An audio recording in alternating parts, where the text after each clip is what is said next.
Ón ámara marcha an searc mór bán beag bídeach, bhíoh seanín súmara le na háis lá agus íche. Bhíoh seanín grámaide warcha mar a bheith barneachán. Nuair a héach marcha wastú sa bheamain, ba é seanín na scaoileach siara. Nuair a bhíoh marcha salach, ba é seanín na níocha. Agus nuair a cháil marcha a chéad rád bhíochair, chuid a seanín leis iad a chruinniú le chéile de hiog na bhíocla. Bhíoh an spríag marcha agus seanín. Ba bhrála ó bheith gimmart eitfeil, agus bheith duna folach fiog sa bheamain, agus a gimmart leis na sardines. Bhídí sé sprí le chéile, bhídí sé giche le chéile, agus bhídí sé colla le chéile. An sin, maidin amháin, nuair a chúis marcha, bhí seanín imi. Wam, scread marcha. Gáhfuil seanín, tá sé imi. Cha mám súil hínín ar amach. Sin dáisc sí le na chuid etí hímpel warcha agus thug sí baró wardó. Tá an ceartad. Tá fáití sarma dúirt tá seanín imi. Ach ba seanín na cara bear a bhí am ar sa marcha. Cin far ar imimecht? Níl sé ceart ná cóid. Stói nach ar an fannacht níos fuide ar sa mám. Ní féidir le súmarí fannacht thart go deo. Fóg sí marach ar smut. Ime leat ag din folach fiog sa bheamain leis na scodanna dúirt sí. Cuid sé sin leat de híntin óthógáil go seanín. Ach níor an marcha ná an seanín a choréis a chhlaigin. Béidir go dúcach seanín ar ais, dúirt marcha. Dúcach seanín ar ais a bhéiteach sé, dúirt mám. Ach ní féidir leis. Tear a bhaite breanúir an íoscfeil. Tá mucan na mara agus líomhan na leantaí a gimmart. Meas tú cé aca bhrúas. Déach marcha timppel. Bhí súmarí ngachait, ach níor á seanín in na measc. Is cuma loma dúirt sé. Agus snámh sé leis sular ceachtar forin an scórail. Tar éis a cluife, thug mám marcha léich le go gána go bheicidís héis chrín. Arms an tá mine bhfuil seanín bailí leis, snap marcha, agus dig snámh thar na hascan. Thug me lébaid ar a teachta teagáite. Titin gach aine amach le chéile scatí, dúirt mám, agus mangar a béal. Bhí ag seanín gur tusa mór leis, agus bhí sesin an mhór leatsa. Bhí gach aine anchinálta le marcha ládar gíon ar Scéal.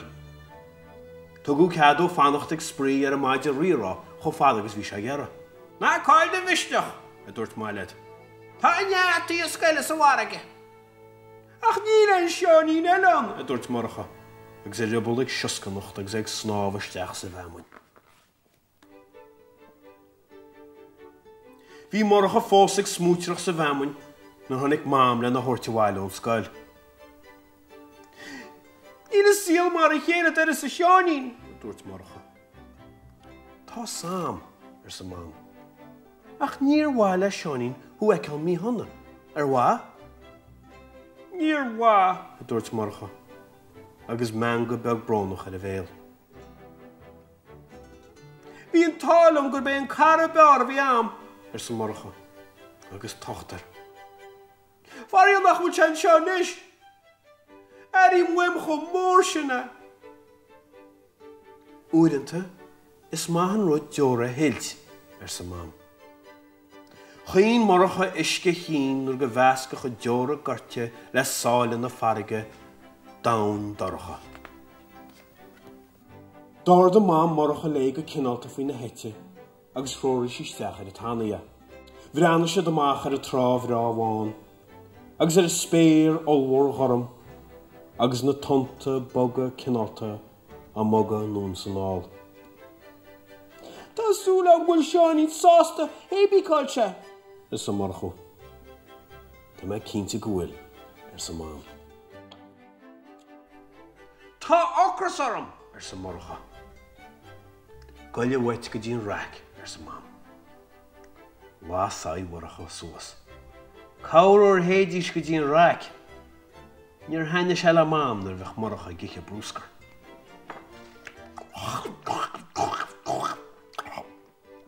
Le linn do murcha bheith cangailt canistán is písaí go hanmhád, thug se faoi deara súmra beg a bhálach sa gáine. Stop murcha cangailt, agus snáb se na treo. Bhí síle a cuine go chrí briste. Céir tá ort, dír murcha. Mu seorc, Daphne, le chin síle. Tá sí imi. Agus tá Seanín, mu súmad a imi ormsa freisin sa murcha. Ach tá áit dintam go, is dim mo chrí, agus bei se am go deo. Tá Daphne mo chrí sa freisin, a dúirt síle. Agus manga a béal. Rug murcha te híle agus snáb siad amach sa seanmhád le chéile. Scéal gaeilge-foghlaim nus tríd an aigéin dán gorum. Scart fiacail murcha as chuir sé strísmór a hain. Bhaile teocht a sprí lumsa a híle. Bhí solas na gréine ag damsa is súla síle.